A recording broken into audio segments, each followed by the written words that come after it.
Okay, so this is short video on how to remove the engine braking in a CVT. This is a Nissan Rogue CVT car, and you need I have this godiag interface connected, $25, pretty cheap, and I have the Consult 3 Plus software, so I'll just start that and it fires up hopefully,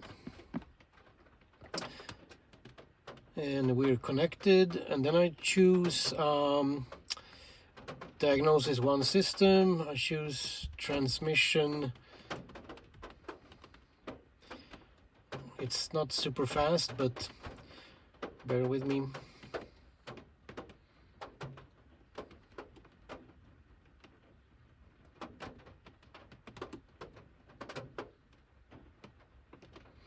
And then under work support, we have engine brake adjustment.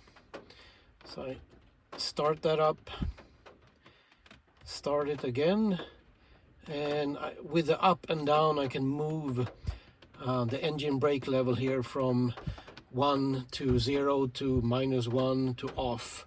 So I can just push up and it goes to -2, and then I can go up again, it goes -1.